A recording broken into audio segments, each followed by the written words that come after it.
as a regional alumni volunteer and an alumni ambassador for the Office of Alumni. As an alumni ambassador, I play a significant role in enhancing Spider Pride by increasing the visibility of U of R through social media and my own network. We're currently looking for more volunteers to help with our efforts, so let me know if you guys are interested after the seminar. We have a sign-up sheet outside. I'll be happy to talk to you about it. Before I introduce our speaker, I just want to remind you guys of the key few dates coming up. The first one is Tuesday, March 14th. We have a Spider Breakfast seminar with a faculty panel. Saturday, March 18th, is West Hampton Alumni Luncheon. Friday, April 14th, is our Spider Breakfast with Julian Peter. And June 2nd through 4th is Reunion Weekend, which is a lot of fun to go to even if it's not your milestone year. It is now my pleasure to introduce today's speaker, Dr. Joyce Laan. She is a CPA and worked both at KPMG and in the industry for over 18 years before returning to school to get her PhD in accounting. She's in her 9th year at U of R, where she serves as an associate professor of accounting for the Robbins School of Business. Here at the university, she teaches financial reporting and accounting. Her research interests are in the area of international accounting and accounting ethics. She has been published in numerous journals, including in the U.S. and abroad. This semester, she is very excited to be teaching a class on sustainability and accountability in business. Today's seminar, entitled What is the Role of Accounting in Today's Environment, will offer a broader perspective on what the accounting profession currently does and explore what it should be doing given the environmental concerns facing society today. Please join me in welcoming Dr. Joyce Laan.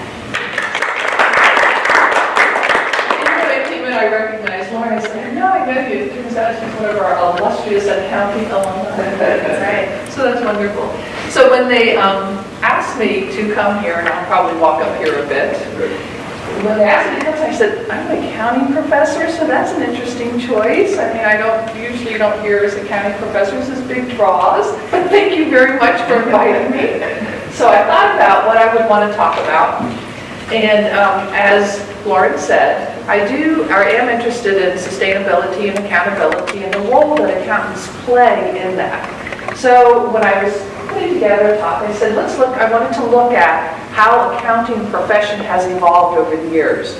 So I'm talking about over the years. So we're going to get sort of a Reader's Digest condensed version, or in today's terminology, a reduced Shakespeare version of accounting history. So typically people look at accounting and you're thinking of, the poor people struggling with all of their work. And I know our first year accounting majors, when they're out and working at CPA firms, that is often what they feel like, sort of like paying their dues. But just as a little brief background, what is accounting? So just the basics of what is accounting. So it's the practice of recording items, right? And naming and counting them and valuing them or measuring them. In a very general sense, that's what we do. And then we also communicate that information. We teach our students to understand a system of logic and to be able to interpret transactions and to be able to communicate them. And accountants have been studying what makes information useful for thousands of years. So we're getting, I would like to think, good at it, but we continually always are improving. So if you look back in the early days, and I'm talking 5,000 years ago, what we have found is people first began using tokens. And it seems that humans through the ages have always wanted to have some way of measuring what they have, measuring what people owe them. It's very much been tied to a trading environment. And then we moved along to pictographs and then to the Egyptian hieroglyphics. And all of this was really related to understanding this trading, this accumulation of wealth, really. In fact, when I was this looks a little funky because I took this picture with my phone at the British Museum. We actually take a group of students there to the International Accounting Standards Board every year. And if you notice, it talks about writing a giant leap for mankind.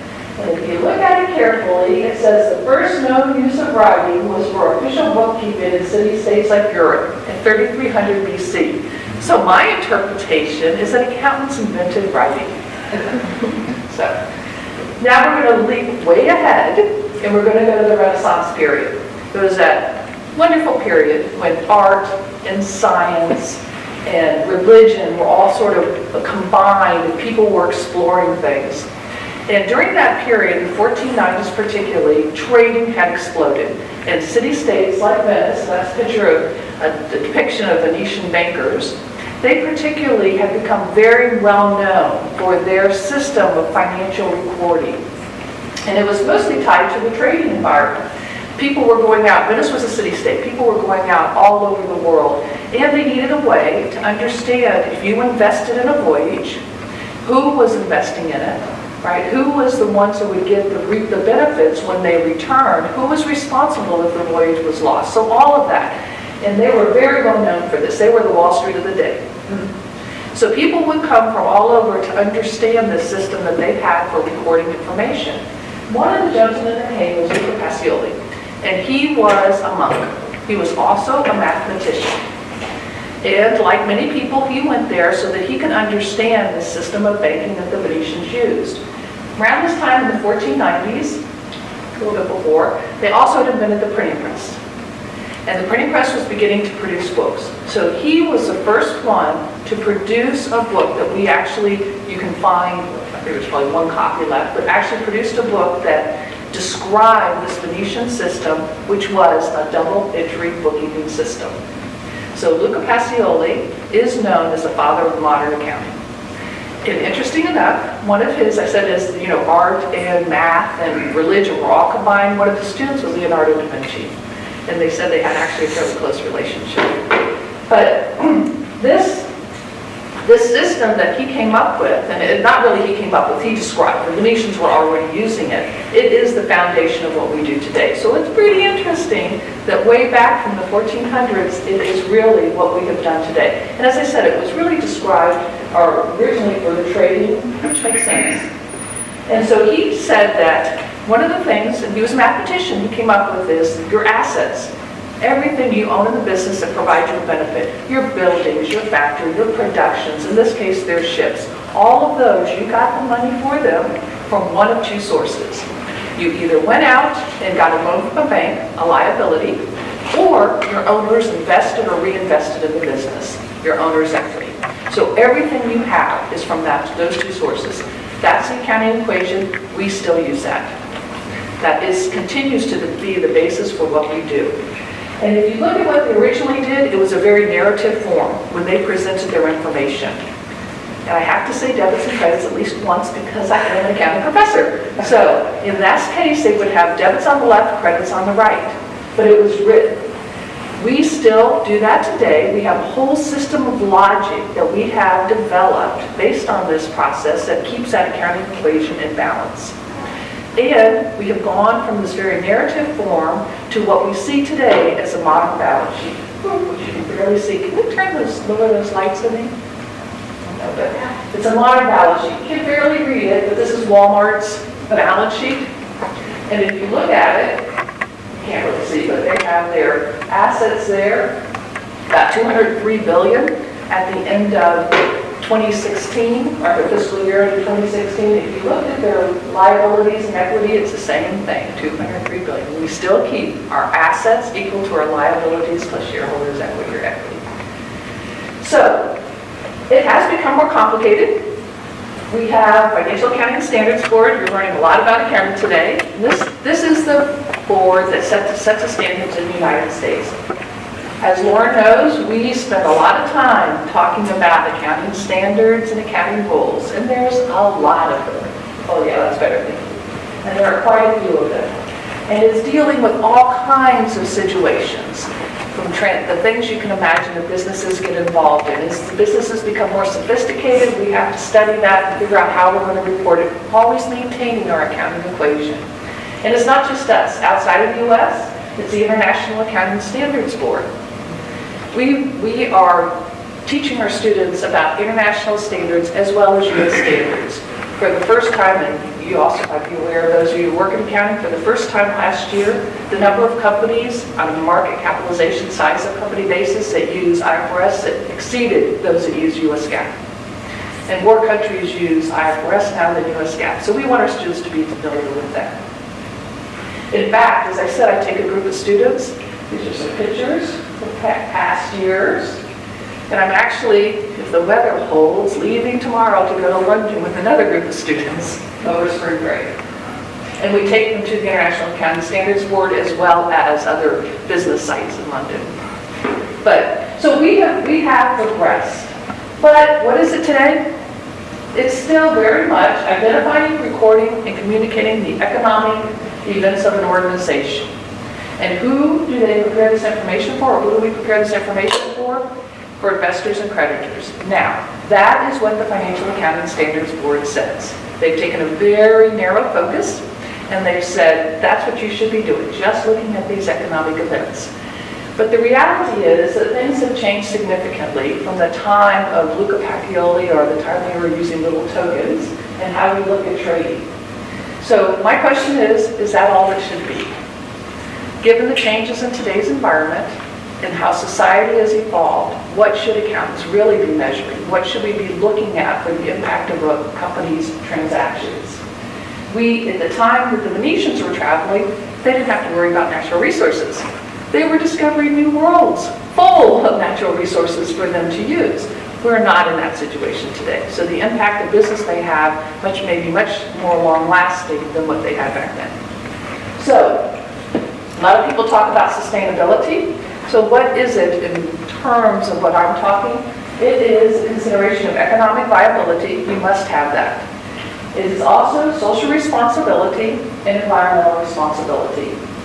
Unless you think I'm just making this up, this is actually from the American Institute of Certified Public Accountants. So it's a lot of people are thinking about this because it's obvious that this is something that people are interested in. So what do accountants report on now? Some people say, well, you can't expect accountants to be able to do that. When you think about it, yes, we report on financial issues, but the financial statements you look at, or like the Walmart's balance sheet that I showed you, they are not exact. One of the things when I'm teaching Introduction to Financial Accounting, my students come in and they think, oh, this is going to be a math class. I'm going to look at, add up a few numbers and get an answer.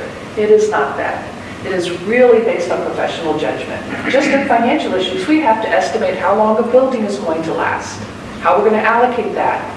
We have to look at pensions. We have to say, how many of these employees, how long are they going to be living, be crude, but how long do we provide the pensions? There are a lot of estimates that go into our existing financial statements. So we've gotten pretty good at looking at things and measuring those, most of the time.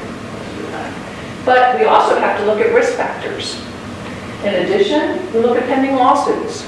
We have to determine if a company is being sued, what is the probability that they're going to lose, and what do we think they're going to lose? And we have to report on that. So we're already measuring these things. Large contracts.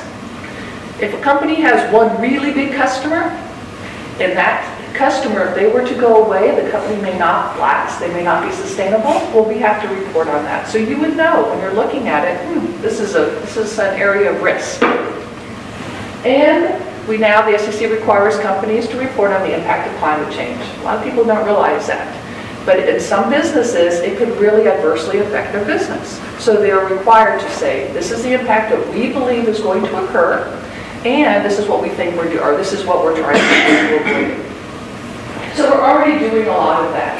But what else could we be reporting on? That's what I'm really wanting us to think about. We could be reporting on employees, workforce characteristics. Around the world, there are many countries that already require companies to put in their annual reports the diversification in their workforce at levels of employees. So not just among your whole workforce, but at the manager level, at the officer level. Injury rates, turnover rates. And the information I'm presenting here is information that companies readily have available. Because most of the time, they are reporting it somewhere. They're just not reporting it to their shareholders and stockholders.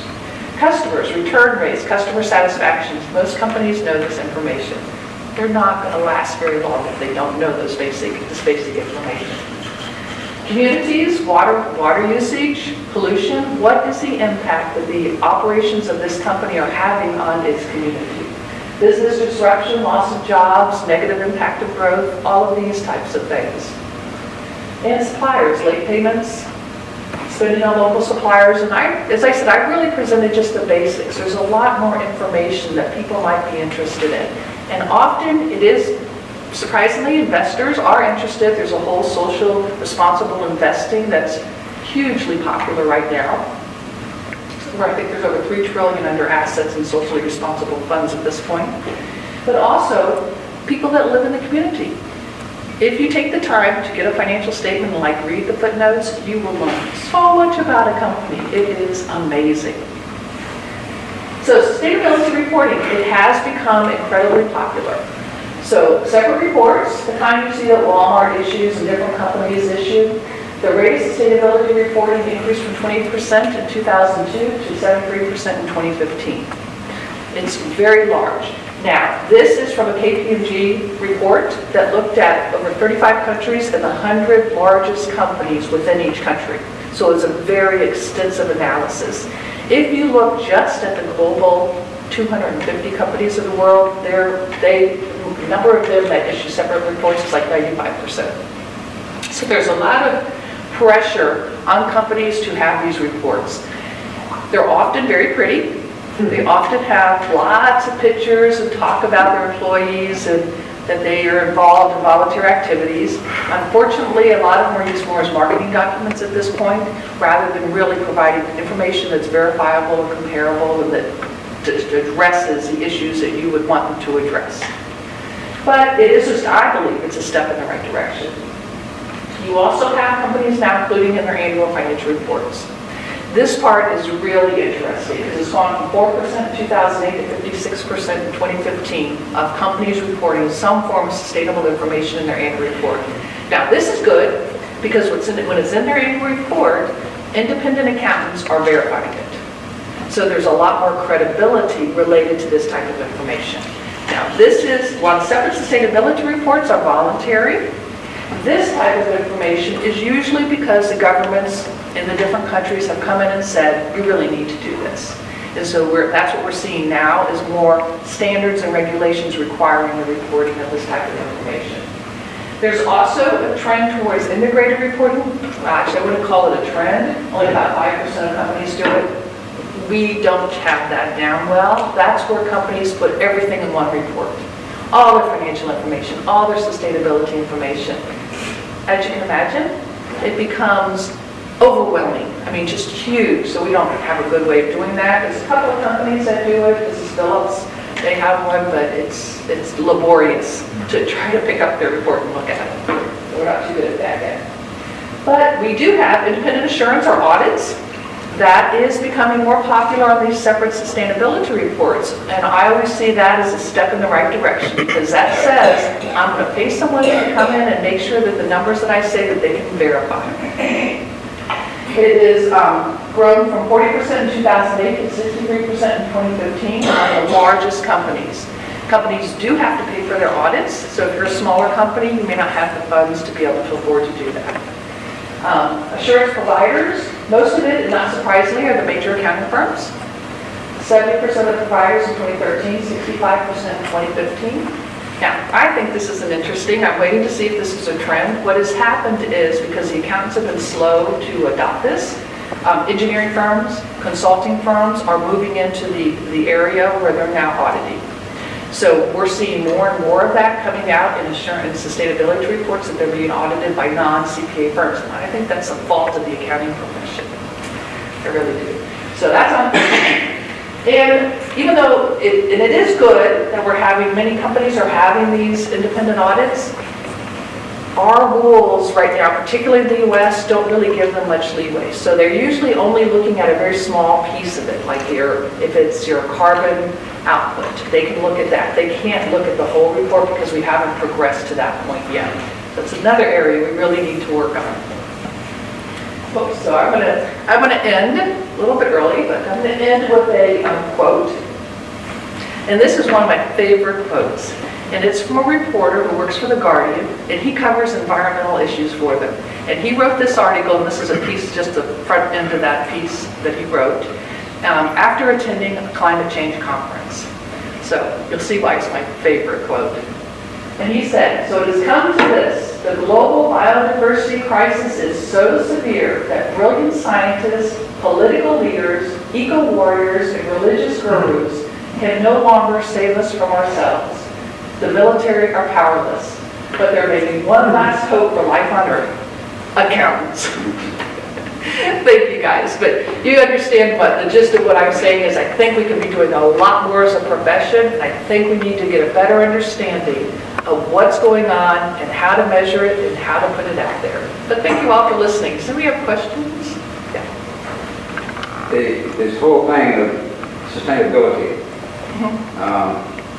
I find being involved a little bit in the industry and working right now on a project that when I was in university, that we're pursuing support from the private sector, from the companies, industry. There are three kinds of industries out there. It is the blues island that are really very much involved in the environmental area and want to do what's right for the environment, for example. You have a lot of companies that, yeah, we need to do something for the environment. And we got a third group, I don't want to do anything, but I need to add something for my report. So the point I'm raising is those of us who are hustling resources, we approach each one of those differently.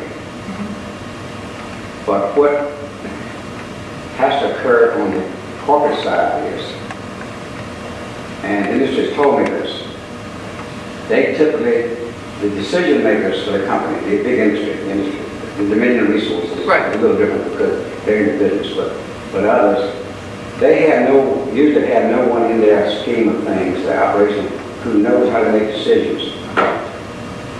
And the bean counter, as I call the accountant, often is the one that ends up at the table saying, do we do this or we don't do this? And I'm finding, and having been a principal in a CPA firm for 12 years before, our CPAs are not equipped for that. CPAs are bean counters in a sense. I'll tell you what the figures are, but don't ask me to make a decision. In the corporate world, I think that's one of the things that's facing the accountants in the future.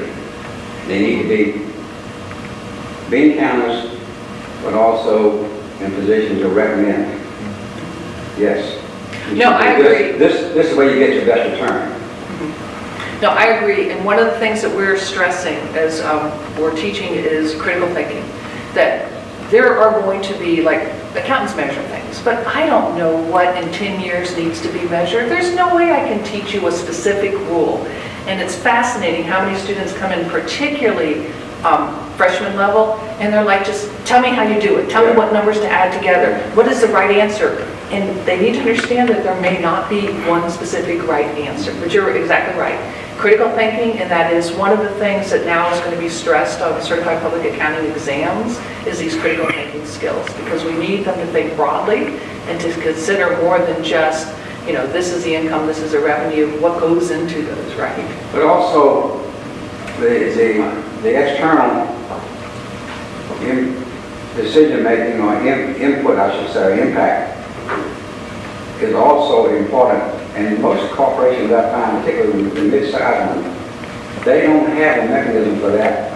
So their accountant is the one who really, they turn to and say, which is the best way to do it? Should I put $150,000 over here and put my name on a building that's an environmental program, or should I do something else?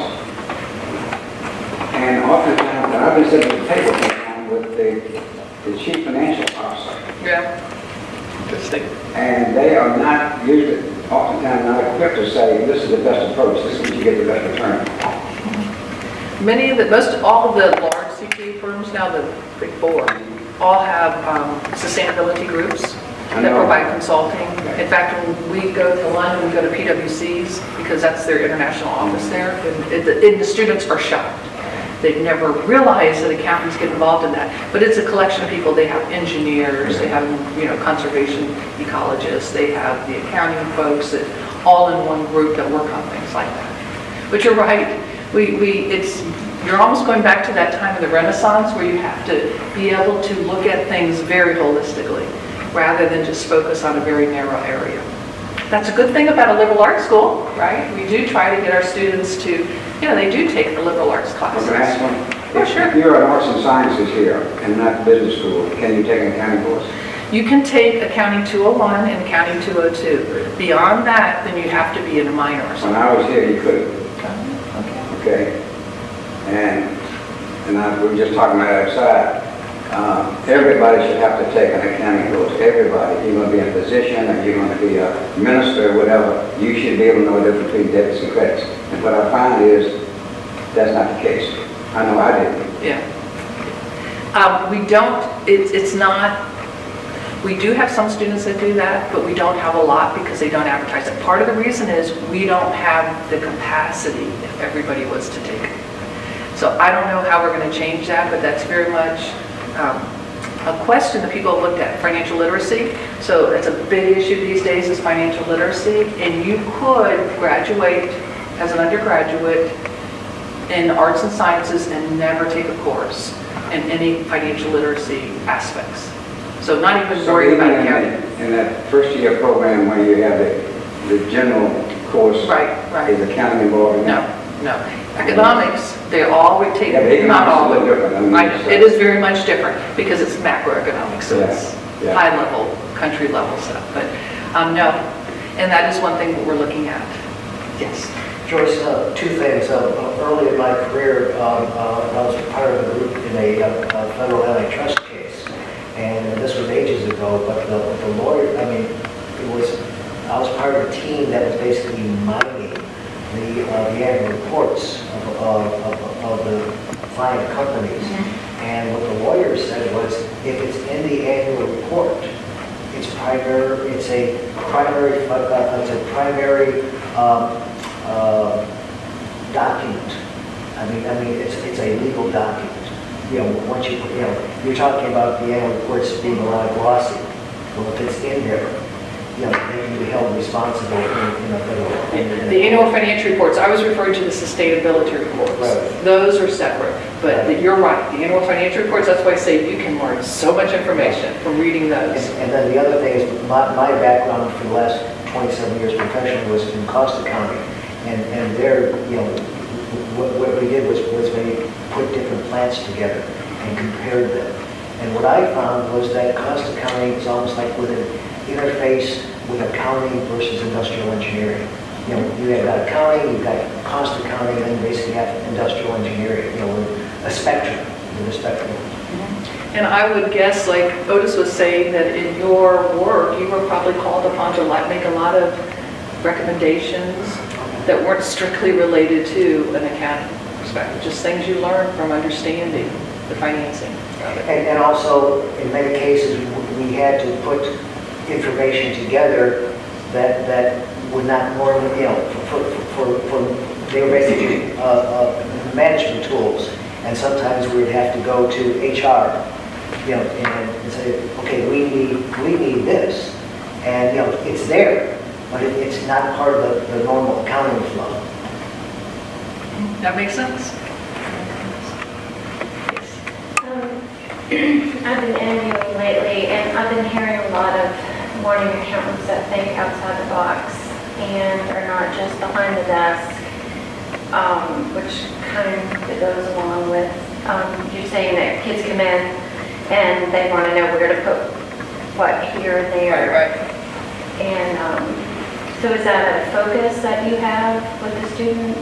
So, yes, it is. And we are very fortunate at University of Richmond. We have a really good accounting faculty. Now, I don't know if any of you know Joe Boyle. Yeah, actually I took it. You took it? Okay. So he teaches in a method that you are really not able to just say, this is your debit, this is your credit. He's like, why is it that way? It's a Socrates method. So that helps quite a bit.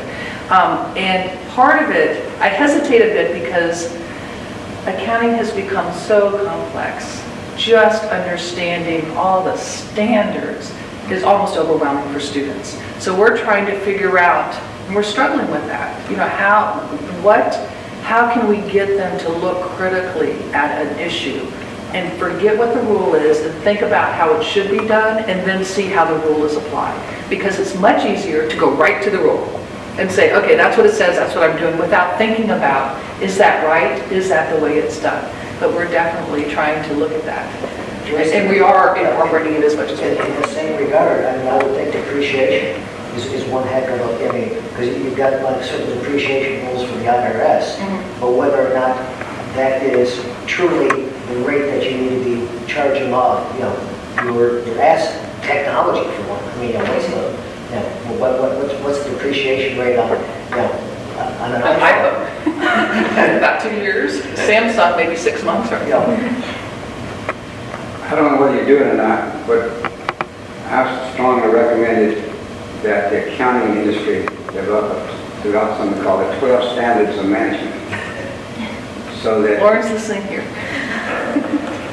and Laura and Julia, you said you're in it, right? well, 12 standards, so that I, as a business person who never had an accounting course, Right. who was president of the company or the managing partner, or whatever it happens to be, I need to know those 12 standards that I can come and look at the accounting process to determine whether the standards are being met. And the reason I'm saying this, and I'm going to use a personal experience, I had a prison system for 9 years here. Half of the women in the prison, had stolen from the companies that they were handling the books for. So embezzlement of some sort. Embezzlement situation. One in the paper in the last couple of weeks was now of a law firm Right. of all groups. And we had one who had been the business manager of a CPA firm. Can you believe that?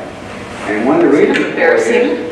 and we were talking about outside, I've been trying to get the university to do a study on how do you, the difference between male and female as far as accountability is concerned. What I've found in my history, my life, for the last 45 years working, if you are a male in charge of the financing side, you're more likely to be managed than you are if you're female. Okay. We have very few men coming in for stealing, but we oftentimes had, in the olden times, we had women coming in who had stolen from the operation. Just keep that in mind. Think about that. Okay. So, the 12 standards of management is important. I haven't found it yet. Just think about that. So that if you're the financial control mechanism of an industry, of a business, you can say to the management, get the 12 standards you need to check. These are like hot points that if you're checking out these, you can find things. Oh, that's At least interesting. once a quarter, or once a year, or once every 6 months, you need to go through this process to be sure that the system is being handled. Interesting. Why does it take so long to catch the embezzlers? Like this woman with Marks and Harrison, it was 8 years, I think it was going on. It's a trust situation, and I've heard it, and I've talked to companies that I didn't know what was going on, and we were working hard, and we just didn't know, and whatever, and $500,000. The church down in Chester, for example, $364,000, because they trusted the lady doing it, because she was working hard, she worked extra hours and that type of thing. And it's often, you'll find it, unfortunately, with nonprofits, because they tend to have, Oh, gosh, yes. you find that you're volunteering, you're helping us out, or we're working for a nonprofit, so we have this mission, and you do have that level of trust. And it usually starts out very small. So they'll take a little bit because they get behind in their rent, or there's something in their minds they're justifying. Like, I worked extra hours last week, and I don't get paid for it, so I'm just going to take a little, and nobody catches on. And when nobody catches up, then it's like, oh, maybe I can take a little bit more. And then it just gets bigger and bigger. And then until it finally gets so big that somebody's like, whoa, wait a minute. But yeah, it is. Joyce, I also work the auditing side. Uh-huh. What I found is a lot of times that's the first area to be cut, when it's budget crisis, and the companies will pay for it. They'll pay for it dearly. But I'm fascinated by your gender and how that works. And I we see talked if there's a about study that. on that. It's something that I've just seen over my career of being on the management side, consulting side, and the prison side as well. But the gender thing, it's an industry. That would be interesting to see. How many of you here actually work in the accounting area? Oh, interesting. Nonprofit. At University of Richmond. Oh, you are there, okay. So that's interesting. What do you think? What were your experiences? Because I was SPCS, so we had a minor in business, and it was a 2-course accounting. And your nonprofit's different, because all our books balance zeros. Right. At the end. Your fund accounting. Yes. How about Catherine?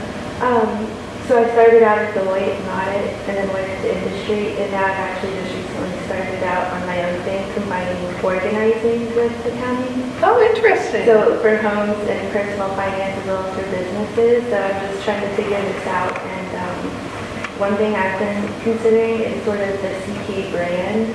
I was reading about this in one of the accounting journals, and how as CPAs we need to figure out a way in the modern world to maintain trust and credibility and the branding of what we're able to do in our high standard of ethics, so that people can rely on us and trust us. And so that's something that I've been thinking about recently is, especially outside of the world of being like a Deloitte or something, how do you, like if I tell someone I'm a CPA, they think I'm going to do their tax return, and I'm like, actually, there's a lot more that I can do. And it kind of borders on consulting, business consulting, which I see a lot. So that's just an area I've been thinking about. Well, that's very interesting because, you know, the one piece of what people think of as accounting that touches everyone are taxes. So that's why a lot of times they hear you're an accountant, they're taxes, and you're like, no, I'm not a tax accountant. But you'll be at a party and somebody will ask you a tax question. I'm like, I'm not a tax accountant. Don't do that. But yeah, that's interesting. Now, we didn't have a real good experience with a large accounting firm on Sunday night. Oh my goodness, we lost a little credibility with PwC. And the last thing I saw in the newspaper yesterday, apparently the gentleman that was standing on the side was taking a selfie a minute before he handed out the envelope.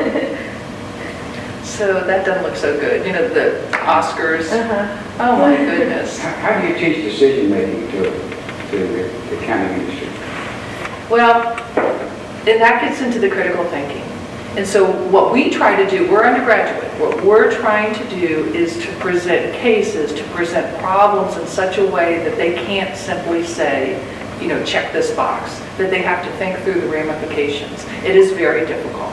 And trying in ethics, the issue of ethics, some people don't even believe you can teach ethics. Some people believe it's inherent. We do teach ethics. We teach it, I don't think so. We have a whole ethics course that business students are required to take, and it's more of understanding, you know, what they're looking at situations. A lot of it's cases. How did this happen? What went wrong? Why did this person find themselves in that position? Because as we say, a lot of these times people end up embezzling. The person isn't inherently evil. They're not inherently. They got into a situation, they got totally out of control, and they find themselves doing things they would otherwise not, and then justifying it. So trying to get them to think through situations like that, and what would you do? Some of our students, I mean, it's wonderful, and I love teaching because of this.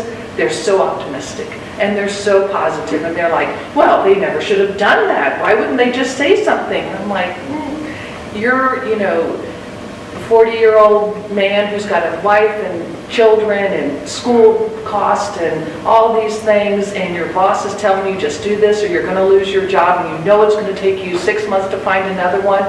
That's a little bit more difficult than sitting here in a classroom and saying, they shouldn't have done that. This is it. So trying to think through that. What can we do to prevent those situations? Yeah, it's tough. It's tough to teach that. Joyce, what little mentoring I do here, you know, with the undergraduates, you know, taking in these business seminars, what I try to tell them, you know, the undergraduates, if they have any mathematical skills, to think about tax accounting, because it will pay your bills. And I've been doing, as a volunteer, I've been doing taxes now for 7 years and all, and what gets me is the accountants that walk in front of me, and I'm doing their taxes. Because they've never done the taxes. Because I've never done the taxes. But I mean, what you're going to do is you're not going to see your family for 4 months out of the year. So what, and we were talking about this right before we came into the room, that we do have a program with the volunteering for tax assistants that our students, it's about this year, I think there's like 65 of our accounting majors, which is the majority of, quite a few of them, are volunteering their time to do income taxes at UR downtown, in our location down there, for families that make under $50,000 a year. maybe not exactly that, but under 50,000 a year for free. So they'll go in and they're trained by the IRS, it's an IRS program, so that they have access to the prior year's returns.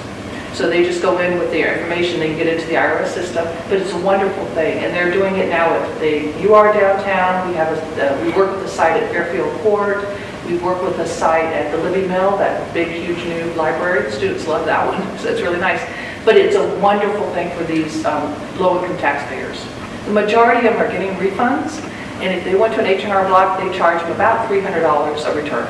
So not only we're providing the service, it's saving the community quite a bit of money. So yeah, taxes, they do, even if they're not majoring in tax accounting, they go through the training. It's an intense 3-day IRS training, and then they volunteer their time. Joyce, the contract expired, so we got all new software this year. Oh, I know they said this year it was particularly painful going through the training. I mean, the contract ran out, so we're learning a whole new set of software, so we have no history. No history. But we do try to, and that's one way that you get students to think beyond themselves, is to encourage them to participate in programs like this. And we have students who do it 2 years in a row. You know, you can only do it basically when you're a junior and a senior. It's for working professionals? Yes, you can work on that, yeah, you can see, but you could join our sites too, if you're interested, yeah. I'm sorry? You could work with, you go through the training, then you can work at the UR downtown sites as well. So we can see if we could hook up alumni with the students, that would be wonderful. Oh, I have to get your card. That would be wonderful. Plus it gives the students the opportunity to talk to alumni and to get your experiences, which is always good for them to hear. So that'd be interesting. But that is, if you can get them off campus and get them volunteering and working in different environments, it certainly gets them to see things in a different way, and to view the world in a different way. So most of them do find it to be an incredibly rewarding experience, which is what they say. It's, you know, you're helping people get money back. They're very grateful. So it's a rewarding thing for them. Glad to see you spend some time on sustainability, because it is a growing field. And most of the companies I work with have no idea what they're doing in the field. Right. And I think the financial control people in the organization are the ones who can best say, okay, if you do this is what the cost is going to be. Just recently, a development company building a new facility, but you have to mitigate. They didn't even know what mitigation was. What's it going to cost? So here's a major company moving. They want the project to move.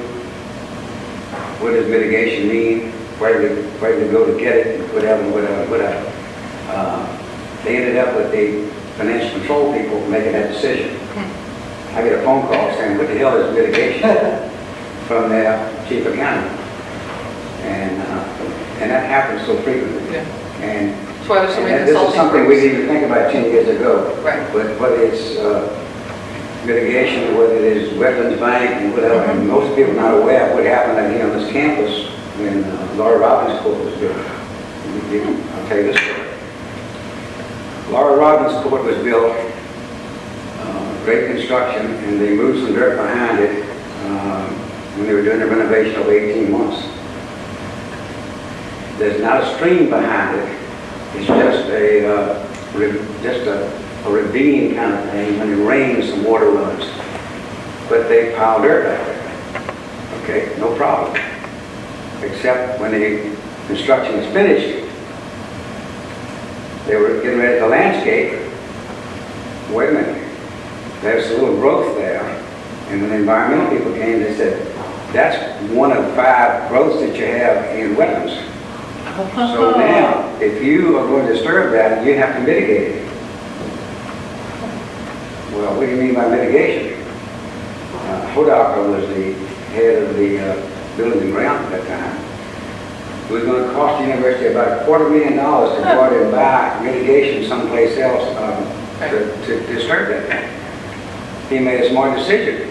He just blocked it off. And for those of you remember, as we drove up down the corner down where the Quita building is now, it used to be just a fence around there. Okay? 7 years. Big storm came in. Not a hurricane, big storm came in. Heavy rains, washed that stuff out. Got a phone call, said, what about this situation? We called the environmental people, they said, no problem, you do what you want with it. So you got the creative building. See the difference? That's how the sustainability and the environmental issues gets involved. But if I could see, for example, if Kodak had said, let's go ahead and do it, financial people here at the university, why would we spend $250,000 moving dirt back that we moved 5 years ago? See what I'm getting at? So, the environment is a big issue that affects things that 15 years ago I didn't even think about. And hopefully now they think they're planning before because they're aware of this, so they'll move the dirt a little differently. Yeah, and it really wasn't a wetlands or anything. Right. But, It's just the way. That's the kind of things we have to deal with on a constant basis. Oh, yeah. And most industries have no idea what they're doing, and it ends up with the financial control people making that decision. Do we spend $500,000 over here, or do we do it over here kind of situation? Well, we are teaching for the very first time. We have started in the management department a track on sustainability, so that the students that are interested in that can now work on it. And we're teaching a course on accountability and sustainability, or sustainability and accountability. And it's actually a management professor, myself as an accounting professor, are talking about, the issues, but then how do you measure it?